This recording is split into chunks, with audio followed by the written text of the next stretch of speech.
a small but perfectly formed group. Apologies that it's so small, but at least you get lots of one-to-one input. My name's Dave Herbert.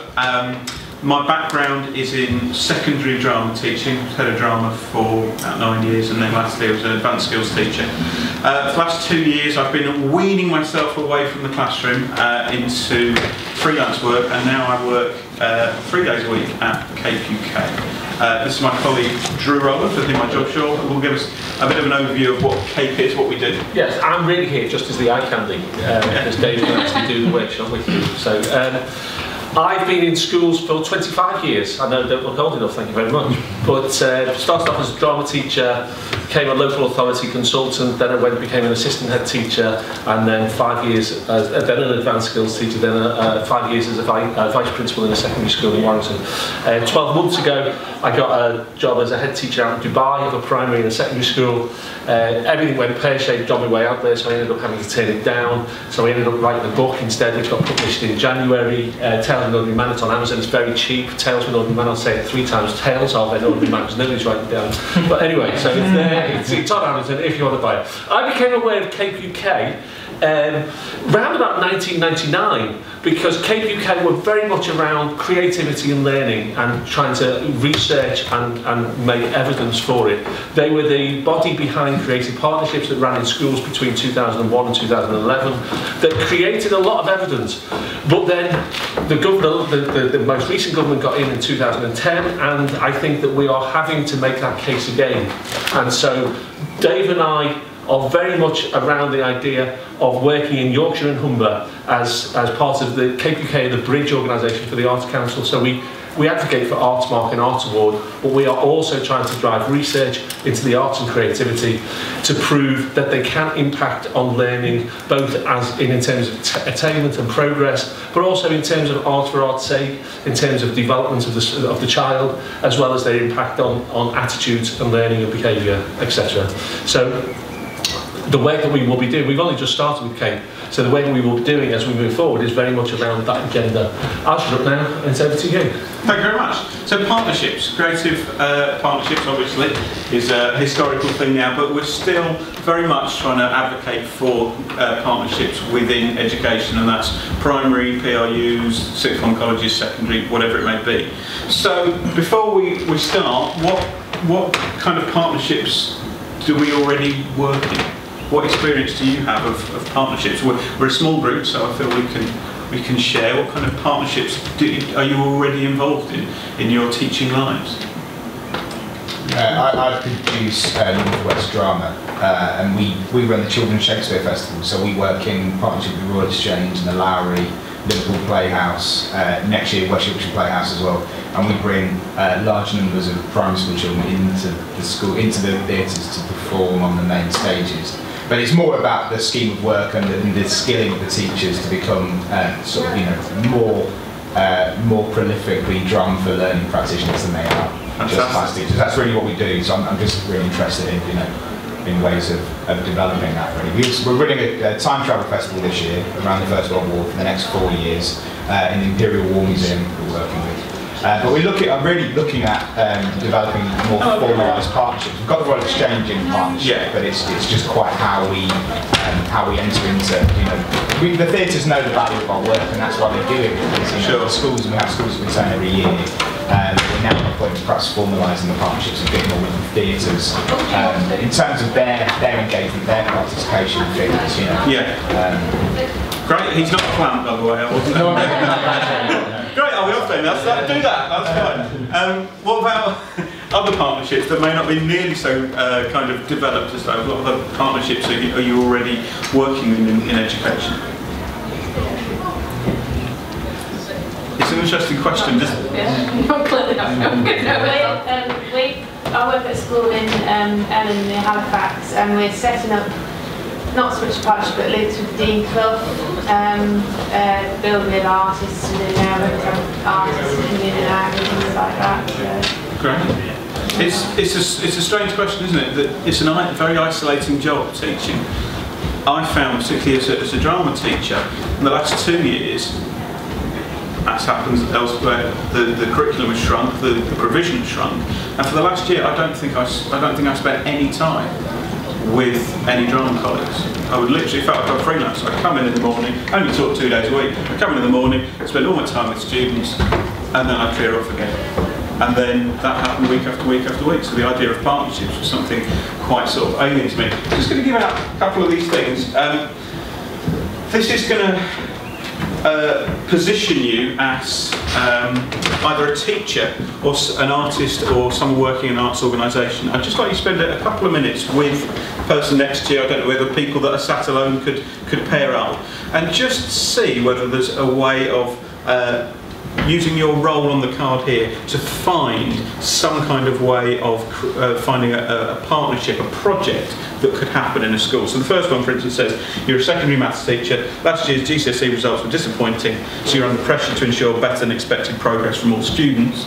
And you might be paired with someone, you are a visual artist with a background in street art and mosaics, and you've just been trained in Arts Award. Now, if Arts Award doesn't mean anything to you, if your knowledge of mosaics can be written on the back of a small piece of mosaic, that's fine. I just encourage you to have a think about, is there any possible connection between those two individuals, and just see whether you can come up with a theoretical project in 4 minutes. That's what I'm asking you to do. Okay, so I'll give you that one. There you go, you two. For those of you who came in late, this is Dave Herbert from CapeUK, I'm Rowlands from CapeUK. Dave is running the workshop, I'm just the eye candy. CapeUK is very much a body that is looking at where the bridge organisation You're the street dance practitioner, I don't know how well that fits. We also are very much involved in research into creativity and the arts and the impact that we have on learning, on attainment, and progress, as well as in the arts. Do you want a different one then, or are you happy with that? No, yes, I actually do. Sorry, In which case, who's the teacher? Not that teacher anymore. She is actually a pro teacher. You now work at a pupil referral unit. So I guess we will see like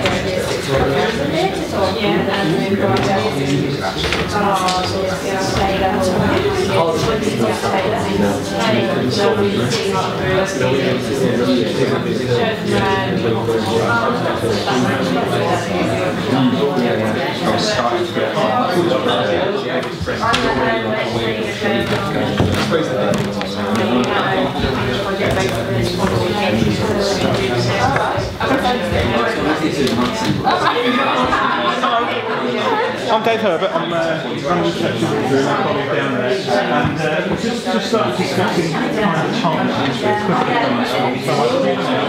little cards. One of them's a teacher, one of them works for an organisation with a different agenda of how they plan their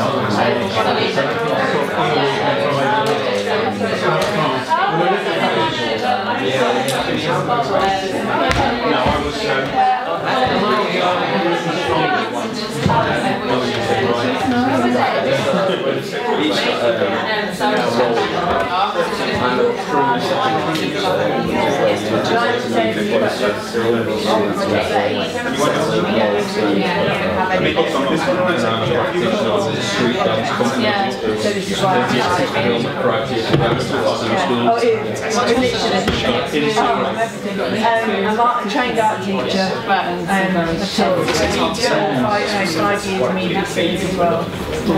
Top half of it, I'm also management and teaching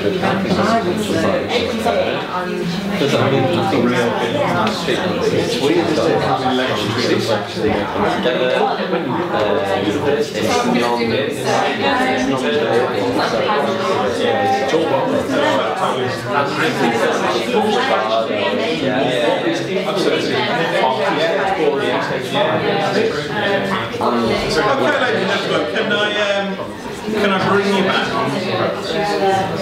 Was any pairing successful? Have we got any projects? The nods down there. Could you give us an overview of who you are and what your project was? Would you say hi? Hello. Well, I'm an art education officer, offering theatre tours and bespoke school projects, and I met up with someone who's a drama teacher who was disappointing enough to take it at A-level. So we decided that it might be worth getting some GCSE students to be involved with one of our projects, perhaps to do a theatre tour, maybe to do performance, but also perhaps to bring in parents to look at the performance, because I think often parents have a bigger impact on children not choosing drama at A-level, and the same with art. And that was our plan. That's a very, very handy 4-minute plan. It's a really interesting dynamic about the parents, and as a drama teacher I've been guilty of that in the past. You'll show them the big school plays, quite often you'll show them Key Stage 3 stuff when it comes to the GCSE, because the deadline is there, the examiner's coming in, you feel you haven't got time to include them, and actually sometimes parents, well most of the time parents are blown away by what they see, and that can be a really good encouragement towards A-level. Hello, you're welcome, come on in. Sorry. Anyone else want to share their project? Any other successful project been devised? We've not got a successful project yet, but perhaps the bones. The bones, that's, well, you've only had 4 minutes, so you need 6 minutes to get it fully around. Yeah. So who are you and what you're trying to create? Well, I'm a pre-secondary school teacher looking for ways of integrating a new boisterous, vulnerable student into a settled group that has mainly ASD profiled students. It's, am I right, it's really difficult, isn't it, when you have a settled crew group and then you get one new student in and everything goes. Such a thing. Well, well, that's, no, probably, you know what I mean. There's some kind of organisation there, and then one student comes in, whole thing blows up. It makes a massive impact. And what's your artist or arts organisation? I'm a practitioner within a street dance company. Yes, I've yet to fulfil my criteria of working closely with the school. Okay, great. And so what were the bones of the project that you were talking about there? Well, really just talking about the potential of dance and something like street dance for it straight away sort of takes away that sort of necessity for discussion or verbal bravado, and that everyone is doing something quite physical. Absolutely. And it's about working together. There's a sense of common purpose that isn't about them as people. It's about making something together or doing something together. Yeah, I think that's it's a really nice starting point.